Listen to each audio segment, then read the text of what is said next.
So for starters, the foundational, you need to become comfortable with money.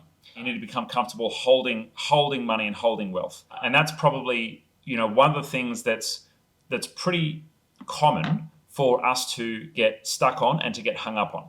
By show of hands, who is the kind of person who anytime money comes into your account, you immediately then go and spend it? Anyone do that? Or you have in the past? Yeah. Or if you've had a big windfall of some sort, and that might have been even as small as a couple of $1,000s, or it might have been 10,000, 50,000, 100,000, who's then found a way to spend that magically? Yeah, that also happens too. And a big part of that is our subconscious ideas, stories, beliefs, realities about how comfortable you are actually holding a certain amount of value and basically keeping it on you, having it in front of you. So that's a foundational layer before I get into all the kind of like practical stuff. If you don't have this right, then that's not going to work. A couple of cool exercises that you can do on that journey of being comfortable with money, working on your wealth resonance. One is the cash in the pocket exercise. So this was from John Demartini, and what he did was he went to the bank and he took out $5,000 and he put it in his wallet, put his wallet in his pocket, and he went and he walked around the mall. And as he walked around the mall, he basically embodied and felt the feeling that he had the opportunity to buy anything he wanted to in any one of those shops because he had enough cash. He could buy anything he wanted to on the spot, but he chose not to. And the point of that was to basically feel the power of financial abundance, feeling the power of financial abundance and feeling what that feels like, but simultaneously feeling healthy restraint, even when that abundance is there. Because sometimes when abundance comes, we're like, oh yeah, let's blow it. Woohoo, let's have fun, let's celebrate, right? And for whatever reason or story or pattern that's playing out that you do that, but being able to feel the abundance and then also practice restraint at the same time. Now, you may choose to pull that $5,000 out of the bank and put it like on your desk in front of you in your office or where you work. That's another great way of doing that because it'll allow you to just kind of feel, okay, I'm comfortable having $5,000 sitting in front of me. Or you do it with an amount that's a little bit uncomfortable for you. So if it's 10 or 50 or 100,000 or whatever that number is for you, you do it with a number that's a bit uncomfortable. You just have it kind of like sitting there and you're not reckless or careless with it, but you want to make sure that you're eventually becoming okay with just seeing that on your desk every day because you just kind of like start to feel the vibration. And you might have put like a $100 note on your altar. This is basically like your work desk is your business altar. If you put a big fat stack of cash there, eventually you're going to move and raise the vibration of what you're comfortable with in terms of money just being around. Now, by show of hands, is that resonating for you guys or just nod your head? Awesome. Great. Last week on the coaching call, I asked them, how much money could you go and take out of the ATM right now and it feel uncomfortable? Like just beyond comfortability. And, a lot of it was like 1,500, $2,000, $4,000 for a few people. And, I didn't tell them to do that, but I did say, like, maybe go take that out and put that much on your altar. So it's a very similar practice, but not walk around the mall. I like that one. Awesome. Yeah. Walking around the mall is definitely a good one. And who's ever felt like when you've gone to like buy a car or a motorbike or something like that and pulled out $5,000 or $10,000 from the bank and had it in your wallet, who's felt like jittery as fuck when you were doing that? Like, oh shit, I've got all this cash. What if it disappears? What if it goes? That's the subconscious stuff. That's the stories, the beliefs, the fear, and the vibration of like, oh shit, this is scary to hold coming up.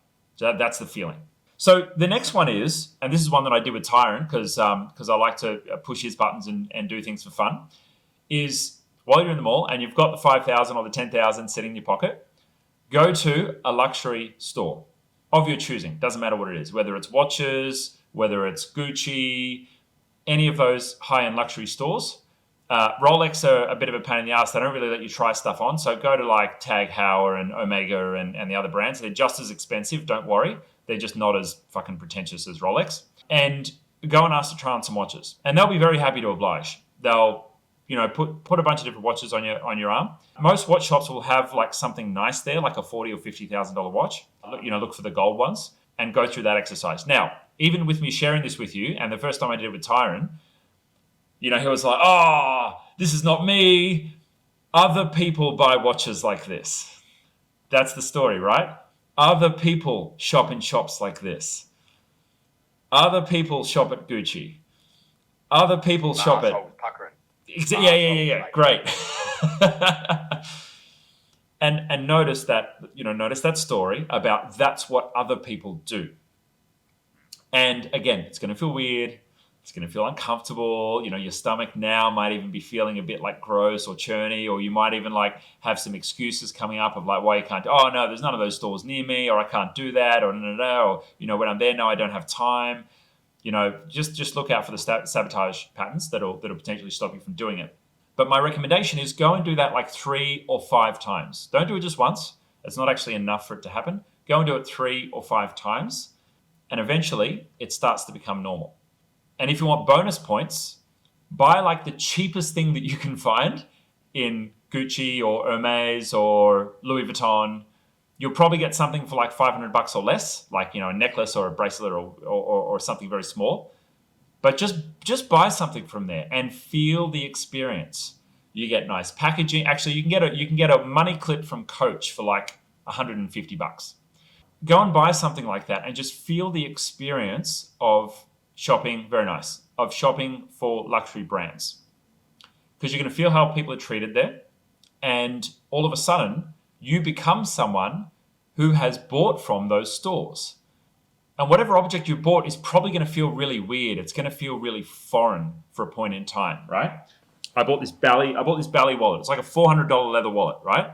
Really silly. And that was my like, what's one of the cheapest things I can buy? I really wanted a nice baller wallet for when I'm going in and out of airports and I have something really nice to feel, right?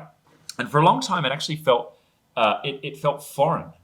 It felt foreign because it was like, this is what other people would buy. I don't have a use for this. This is not for me. All the story. And then eventually, with enough repetition, you start to feel a little bit more comfortable with it. Now, who's feeling a bit uncomfortable right now with those suggestions?